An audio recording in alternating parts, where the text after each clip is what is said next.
So what do you need to know about chords, or what is a chord if I had to define it? Well, a chord is made up of two or more notes at the same time. That's a really simple way to put, what a chord is.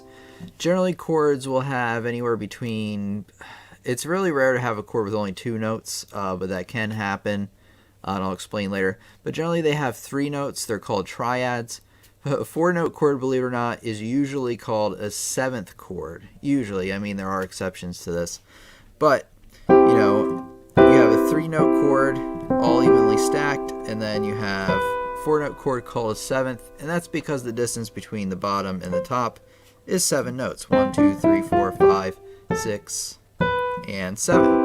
And that's why it's called a seventh chord, in case you're ever confused.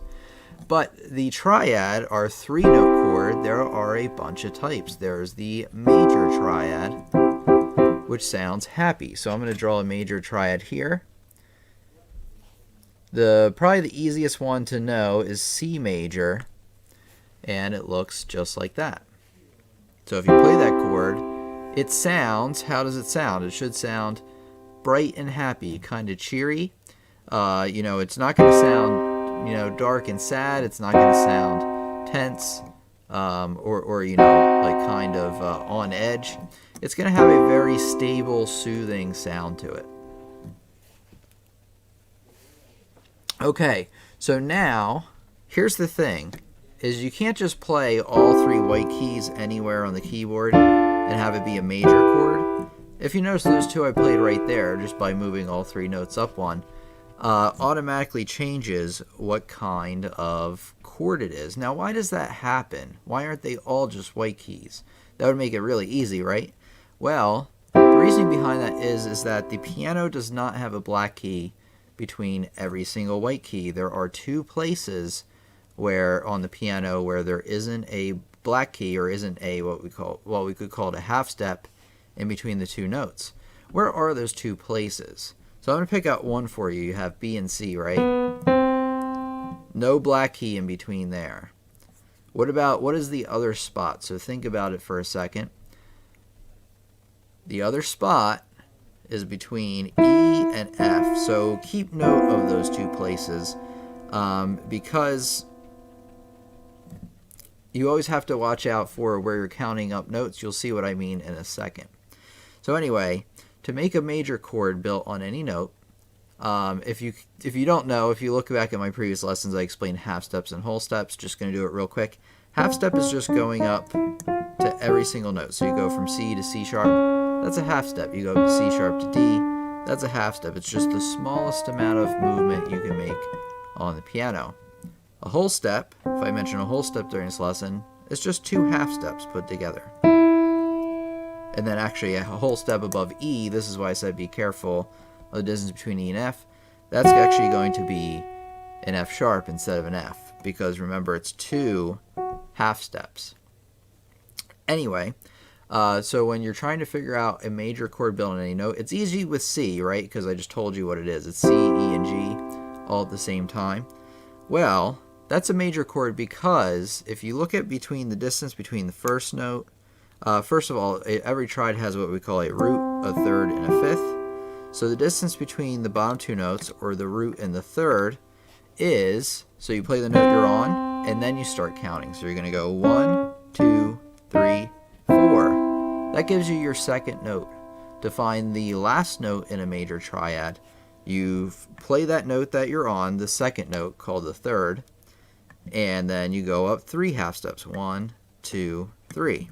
And then you play all 3 notes together and you get yourself a major triad. The white key major triads you want to be aware of are C major, F major, G major, and, well, there's really only 3. So C major, F major, and G major. It also helps to memorize what the chords are as well, because that will help you play them much more effectively. Alright, so we're going to move on. So let's say we have a D chord, right? How are we going to make a D major chord? Well, you play D, right? And then what do? Remember, the next step is to count up 4 half steps. 1, 2, 3, 4. Remember not to count the note that you already played. That's the most important thing. Because if you do that, you will get the wrong answer. Anyway, so you go on to the next note. We have to find our last note, right? So you go to the note we just played in the middle, and then what you do is you count up 3 half steps. 1, 2, 3. So we have an A there. So you have D, F sharp, and A. Okay, that would look like this.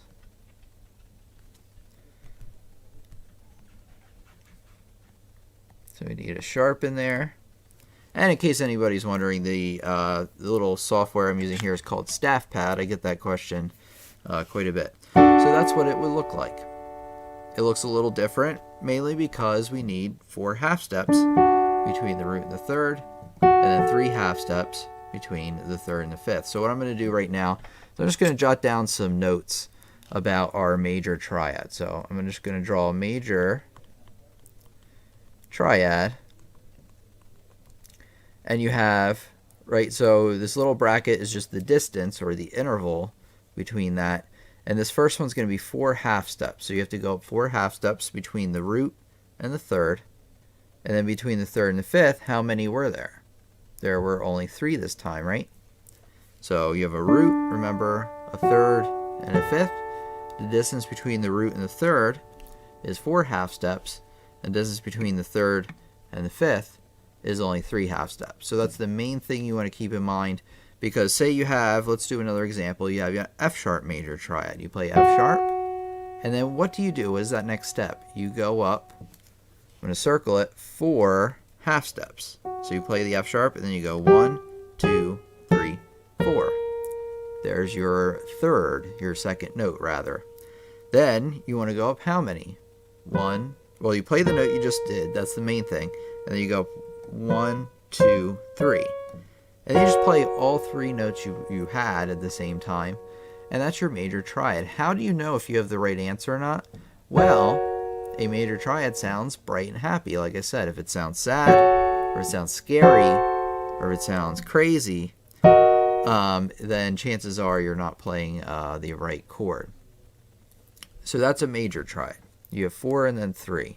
If you want more great lessons like this one, you want to subscribe, because then you'll get all the latest updates for when they're coming out. And remember, if you learned something from this video, remember to give it a thumbs up.